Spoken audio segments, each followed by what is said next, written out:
Je suis Jolie Kamuntu, directrice de Radio Maendeleo Bukavu, une radio communautaire créée depuis bientôt 21 ans et qui travaille pour le désenclavement informationnel des milieux urbains et ruraux de la province du Sud Kivu à l'est de la République démocratique du Congo.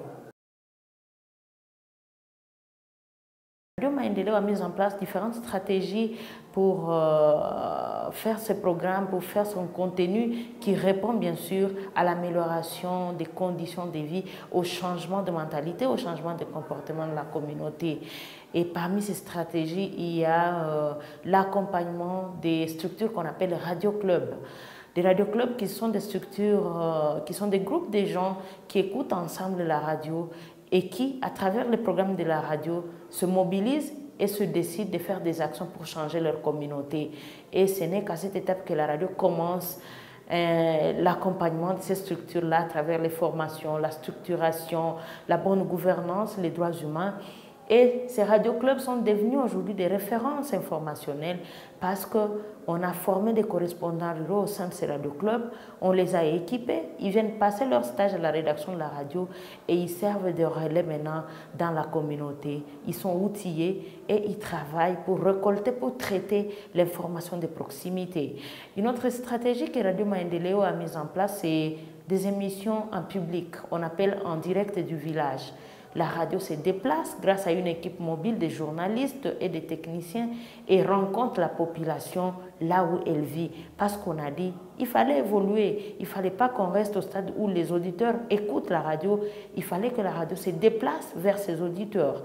Et là, on fait des émissions publiques, des thématiques sur la bonne gouvernance, sur la sécurité, et on met face à face la population, ses dirigeants, ses élus, et ils se disent la vérité, ils formulent des engagements et des recommandations. Et après ces émissions publiques, ce sont ces radioclubs qui restent, qui vivent dans la communauté, qui font le suivi et qui nous envoient des informations comme quoi, 1 ou 2 semaines après le passage de la radio dans tel endroit, dans tel village, voici ce qui a changé, voici ce qui n'a pas changé. Et pour nous, c'est une pression morale, c'est un contrepoids suffisant parce qu'il a permis de changer certaines choses dans notre communauté. Une autre stratégie que Radio Maendeleo a mise en place, c'est la stratégie des débats participatifs. Et donc, il y a une consigne à la radio, il y a, comment on appelle ça, une loi, si je peux l'appeler comme ça, à la radio, où tous les programmes qui sont diffusés à la radio doivent être des programmes participatifs via le téléphone, via des reportages sur le terrain, via d'autres formes d'intervention des auditeurs. Mais aussi, à cela s'ajoute le fait que la radio Maendeleo est une création d'ONG de développement, d'ONG locales de développement. 60% des programmes de la radio sont produits par ces ONG locales. La radio forme les producteurs de ces émissions, des partenaires, 4 fois l'année et les outils, des capacités pour arriver à produire des bons programmes.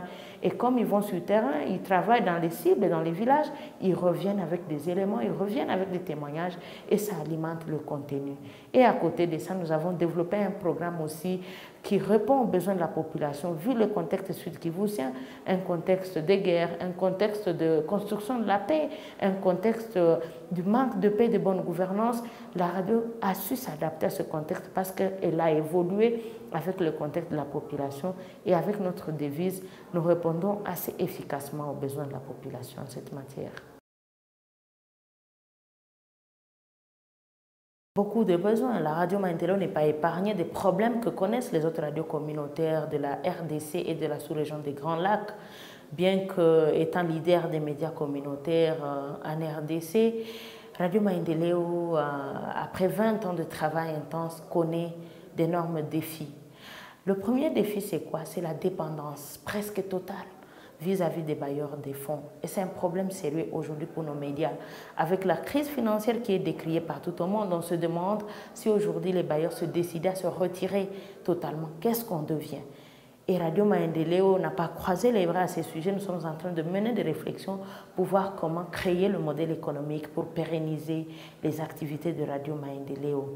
L'autre défi, c'est notre relation avec les services étatiques. Chez nous, l'État, c'est plus un rançonneur qu'un protecteur. Nous sommes assujettis à plus de 20 taxes que nous devons payer chaque mois, chaque année. Et d'où est-ce que nous tirons cet argent? Et ce n'est pas mauvais de payer une taxe, c'est une obligation si elle est prouvée légalement par une loi qui soutient cette taxe. Mais en contrepartie, qu'est-ce qu'il y a? En contrepartie, c'est des menaces, en contrepartie, c'est des interpellations, en contrepartie, c'est des assassinats, des arrestations parfois. Et pour nous, l'État nous rançonne plus qu'il ne nous protège et c'est un défi énorme auquel on s'habite aujourd'hui vu le contexte socio-sécuritaire et politique de la RDC.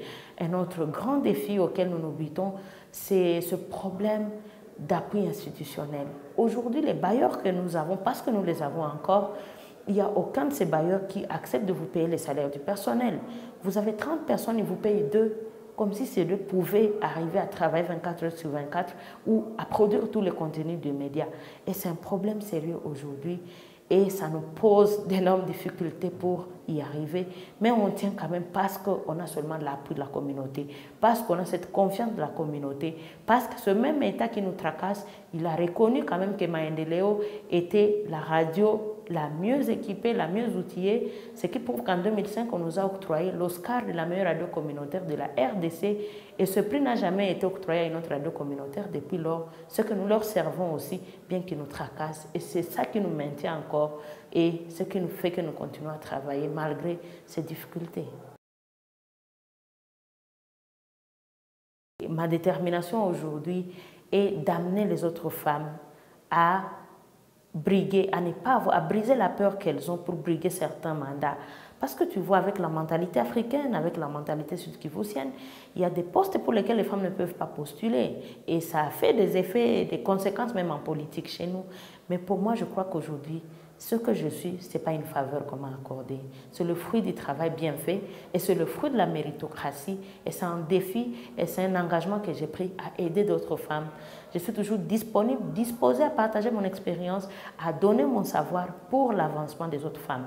L'autre défi qui concerne la radio, je voudrais que 20 ans après, la situation de la radio change. Parce que je l'ai hérité il y a 3 ans comme ça. Je suis à Maendeleo depuis 15 ans, mais je n'étais pas dans la direction. Depuis 3 ans seulement que je suis là, je trouve que ça ne va pas.